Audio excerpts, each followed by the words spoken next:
Ruby sat on the steps of their small ramshackle house and cried silently. She tried to do it inconspicuously so that no one would see, especially her older brothers, who were always making fun of her. The girl had a warm and affectionate relationship only with her younger brother Tommy, whom she constantly looked after while her mother was at work. And Mother had to work hard because the father of the family was constantly drinking, often taking the money earned by the woman, and it was increasingly difficult for her to survive with 4 children. Ruby pitied her mother and loved her and her younger brother, but she felt only disgust for her father and older brothers, so much like him. Ruby's family lived on the outskirts of town, so she had to get up very early for school. But the girl was only glad to get out of the house as soon as possible, and if it were not for Tommy, who needed attention, then she would not hurry back. At home, Ruby helped her mother in everything, and by the time she was 14, she was able to do all the housework. There was barely enough money in the house for food, new clothes were rare, and the children wore what was given by kind neighbours who knew about the difficult situation of the family. Ruby was seriously interested in painting, and she turned out incredibly beautiful drawings. She could spend hours admiring nature and tried to transfer this splendour on paper. Her mother supported her hobby and always found the money to buy paints and paper for her daughter, but she was unable to pay for her education in art school. Ruby took it easy because she knew they could not afford much, but since then the girl had a cherished dream.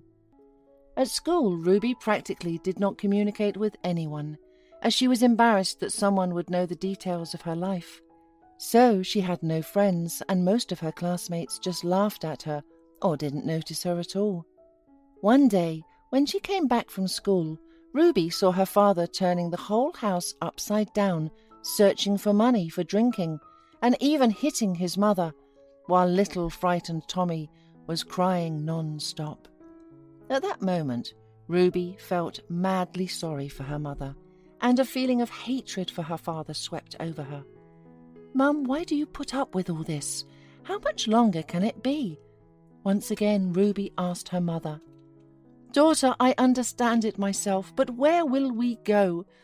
You know that I do not have relatives, and we will have nowhere to live, so we have to endure," sadly replied the woman, having just calmed down the younger son. Ruby thought for a moment and then said excitedly, "I dream that someday I will become a well-known artist, leave here and take you and Tommy with me, so that all of this terrible nightmare will be over. Do you think my dream will ever come true?" The mother looked at her daughter, held her close and assured her that all her dreams would surely come true. The main thing was to believe and hope. They sat outside the house for a long time, talking and dreaming about how beautiful their lives would be one day. But it was time to go back, and when they got home they were horrified to see the house was in chaos. Ruby rushed to her things and realized with horror that they were all torn, and that she would not even have anything to wear to school tomorrow. Ruby looked at her mother in tears, and the woman also had tears streaming down her cheeks.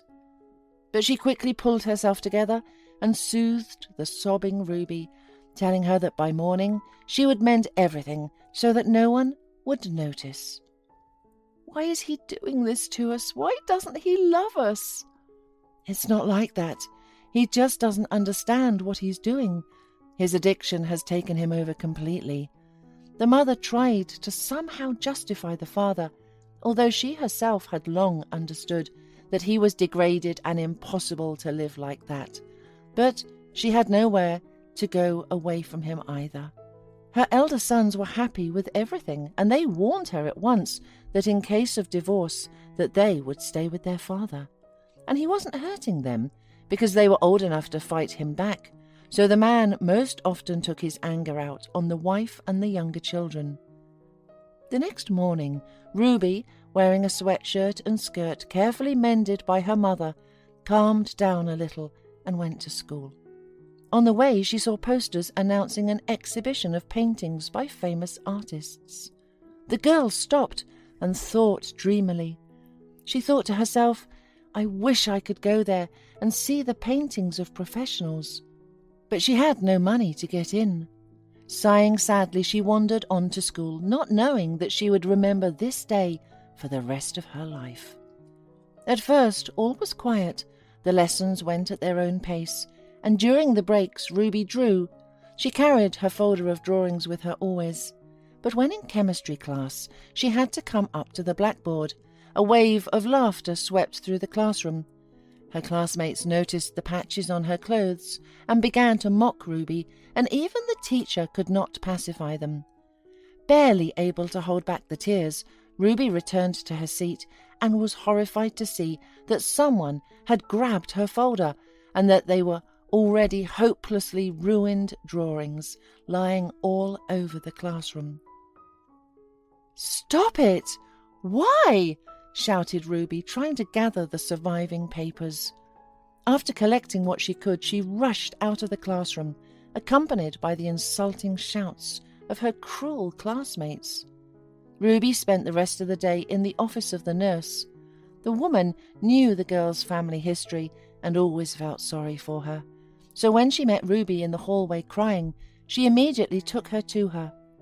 Ruby was hysterical, not understanding why she had been treated so cruelly. The nurse gave her a sedative and tried to distract her from her thoughts of what had happened. Calmed down, Ruby waited until after the last session, when all her classmates had gone far ahead, and only then decided to leave the school and walk toward home. The girl slowly wandered far behind everyone and thought about how could she go to school now, because the taunts against her would not stop, and she was no longer able to stand it. Suddenly Ruby noticed that the boys from her class had stopped ahead of her and surrounded an elderly man who was lying on the ground. The man tried to get up, but to no avail, and instead of words he let out some unintelligible mooing, which made the boys around him laugh. "He's so drunk he can't even stand up," someone shouted, and everyone laughed in unison. But Ruby knew at once that the man was not drunk. She knew very well how a man looks in this state. The lying man was really in some kind of trouble. His classmates quickly lost interest to the man, and after throwing a few more insulting phrases at the man, they left. Ruby quickly ran up to him, who had already given up trying to get up and was lying motionless. "Are you unwell? Can I help you?" the girl asked, kneeling beside him. The unfortunate man mumbled and with a nod of his head pointed to his pocket, which contained a cell phone. Ruby immediately understood everything and took out the phone, called an ambulance. She put the man's head in her lap and muttered, "Don't worry, you will soon get help. Meanwhile, I'll be with you, so don't get scared, okay?" The man nodded. Ruby tried to talk to him the whole time until the ambulance arrived. The girl had seen once in a movie that the main thing for a person in a serious condition was not to let him lose consciousness or fall asleep. So she tried to put this into practice. Ruby had time to tell him about everything: her family problems, her passion for painting, what happened at school today, and how hurt she was to hear what her classmates said. When the ambulance arrived, Ruby promised to visit him by all means. Waiting for the weekend, the girl immediately ran to the hospital. She did not know the name of the man she rescued, but after describing him and giving the date when he was brought, she managed to find out the ward number. Upon entering him, Ruby noted that the man looked much better. She said hello and apologized for not being able to bring him any presents. "Thank you for everything, my angel," said the man quietly, looking at the embarrassed Ruby. "You are a very kind girl, and I want to help you. Write your name and address on a piece of paper, and I will definitely find you. In the meantime, take a business card on the nightstand with it. You can get free admission to the art exhibition in your town." 2 weeks passed and Ruby went to the exhibition, taking her usual folder of drawings with her. She was allowed in, and when she went inside and looked around a bit, the very man she had saved came up to her. "Hello, my angel. I've been waiting for you to come. Do you like it here?" he asked with a smile. "Very much. Thank you so much. I've been longing to be at this exhibition," Ruby replied admiringly, with genuine delight in her eyes. "I am the owner of a gallery in the capital. My name is Mr. Evans, and as of today, you can visit any of my exhibitions for free. By the way, I never thanked you. I paid for all the tuition for you at your painting school, so it's all in your hands now." Hearing this, Ruby couldn't hold back tears of joy, and after thanking Mr. Evans, she cried, "Why are you crying? You should be happy, and you never showed me your drawings as you promised," the man continued to say with a smile. Ruby handed him her folder, and when Mr. Evans saw her work, he added affectionately, "You have talent, my angel, a real talent." In less than 2 years since Ruby began her studies in art school, she had already presented her first work at one of the exhibitions organized by Mr. Evans.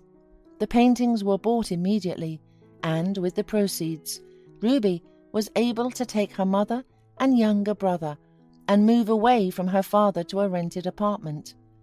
Mr. Evans was in constant contact with Ruby and became attached to her as if she was his own granddaughter. By the time Ruby was graduating, she was already very popular as a young artist. Soon she left her hometown to work in the capital, but she didn't regret it in the slightest, since her close people were there, and limitless possibilities and interesting life full of happy moments were ahead of her, which she had dreamed of so long.